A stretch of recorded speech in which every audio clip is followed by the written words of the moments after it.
नवरात्रि दोस्तों, आज है तीसरा नवरात्रा और दिन है सोमवार। चंद्रघंटा की उपासना का दिन है। माँ चंद्रघंटा को कैसे खुश करें, क्या अर्पित करें, क्या भोग लगाएं, किस तरीके से माता की उपासना करें, ये सारी बातें मैं शेयर करने वाली हूँ यहाँ पर। घंटा नवरात्रि के तीसरे दिन की माँ चंद्रघंटा की पूजा का विधान है। माँ चंद्रघंटा अपने मस्तक पर भगवान शिव के अर्धचंद्र का सुशोभित करने के कारण इन्हें चंद्रघंटा कहा जाता है। इनके शरीर का रंग सोने के समान बहुत चमकीला है। इस देवी के 10 हाथ हैं, जिनमें खड़क और अन्य अस्त्र शस्त्र धारण करती हैं। सिंह पर सवार इस देवी दैत्यों के नाश और भक्तों को अभयदान प्रदान करती हैं। घंटे भयानक ध्वनि से अत्याचारी दानव, दैत्य और राक्षस कांपते रहते हैं। माँ चंद्रघंटा के पूजन से अलौकिक शक्तियों की प्राप्ति होती है। देवी चंद्रघंटा की पूजा करने से व्यक्ति के अंदर निर्भयता, सौम्यता और विनम्रता जैसी प्रवृत्ति उत्पन्न होती है। देवी का यह रूप अत्यंत शांत और सौम्य है। साथ ही दिन सोमवार का दिन भी है, तो इस बात से आप समझ सकते हैं कि जिस तरीके से शिव भोले बाबा के सर पे भी चंद्रमा विराजमान रहते हैं, उसी तरीके से आधा चंद्रमा चंद्रघंटा माता के सिर पर भी विराजमान है। माँ चंद्रघंटा अपने वाहन सिंह पर उठकर अपने 10 भुजाओं में खड़क, तलवार, ढाल, गदा, पास, त्रिशूल, चक्र और धनुष लिए मुस्कुराती मुद्रा में दिखाई देती हैं। अब बात करते हैं माँ चंद्रघंटा की कथा के बारे में। शास्त्रों के अनुसार जब देवताओं और असुरों के बीच लंबे समय तक युद्ध चल रहा था, तब असुरों का स्वामी महिषासुर ने देवताओं पर विजय प्राप्त कर इंद्र सिंहासन छीन लिया था और खुद स्वर्ग का स्वामी बन बैठा। उसे देखकर सभी देवतागण काफी दुखी हुए। स्वर्ग से निकाले जाने के बाद सभी देवतागण इस समस्या से निकलने के लिए त्रिदेव ब्रह्मा, विष्णु और महेश के पास गए। वहां जाकर सभी देवताओं ने असुरों के किए गए अत्याचार और इंद्र, सूर्य, वायु और अन्य देवताओं के सभी छीन गए अधिकारों के बारे में भगवान को बताया। देवताओं ने भगवान को बताया कि महिषासुर के अत्याचार के कारण स्वर्गलोक और पृथ्वी पर अब विचरण करना असंभव हो गया है। तब यह सुनकर के ब्रह्मा, विष्णु और भगवान शिव शंकर अत्यंत क्रोधित हो गए। उसी समय तीनों भगवान के मुख से एक ऊर्जा उत्पन्न हुई। देवता गणों के शरीर से निकली हुई ऊर्जा भी उस ऊर्जा में जाकर मिल गई। यह ऊर्जा 10 दिशाओं में व्याप्त होने लगी। तभी वहाँ एक कन्या उत्पन्न हुई। तब शंकर भगवान ने देवी को अपने त्रिशूल भेंट किया। भगवान विष्णु ने भी उनको चक्र प्रदान किया। इसी तरह से सभी देवताओं ने माता को अस्त्र शस्त्र देकर के सजा दिया। इंद्र ने भी अपना वज्र और ऐरावत हाथी माता को भेंट किया।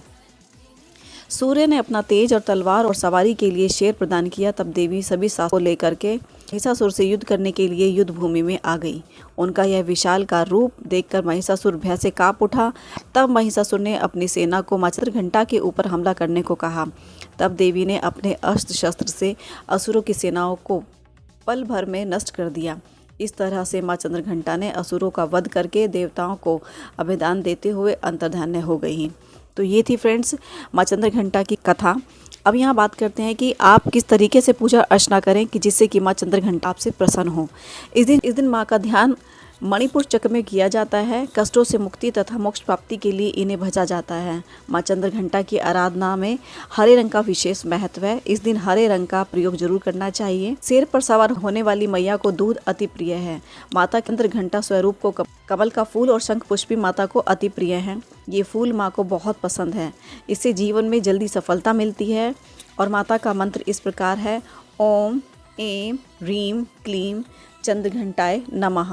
मंत्र का जाप करना चाहिए। ये शुक्र ग्रह की देवी मानी जाती हैं। अगर आपकी कुंडली में शुक्र के दोष है तो वो भी माता की उपासना करने से सब दूर हो जाते हैं। जो लोग घनिष्ठ साधना करते हैं उन्हें इस मंत्र का जाप करना चाहिए। ओम ह्रीं दुम अष्टभुजै दुर्गे नमः। इस प्रकार से तीसरे नवरात्र माँ चंद्रघंटा की उपासना करनी है।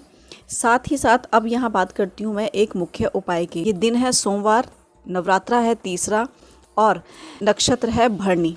अगर घर की महिला अपने घर के दरवाजे की आरती उतारती है, अगर हो सके तो गणेश जी की आरती गाकर भी ये काम कर सकते हैं आप। और साथ में लेकिन जब आप आरती उतारेंगे तो साथ में आपको घंटी भी बजानी है। घर के चारों कॉर्नर में, घर के सेंटर में घंटी बजानी है, सुबह और शाम दोनों समय।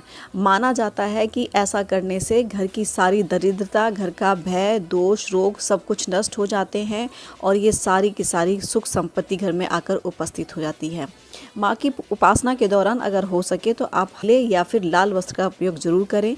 माँ को दूध, नवेद, दूध की मिठाई, साबूदाने की खीर आदि का आप भोग लगा सकते हैं। लेकिन फ्रेंड्स, अगर आप खीर का भोग लगाते हैं तो उसमें चीनी नहीं डालनी है, आपको उसमें मिश्री डालनी है। तो आज का था ये महा उपाय और तीसरे नवरात्र की माँ चंद्रघंटा की कथा। इसमें फ्रेंड्स सबसे इम्पोर्टेंट यही उपाय है कि आज के दिन अपने घर की आरती उतारे। आरती उतारने के साथ साथ अपने घर में चारों तरफ आपको घंटी ज़रूर बजानी है। तो आज के लिए इतना ही friends. Thank you, bye bye and take care.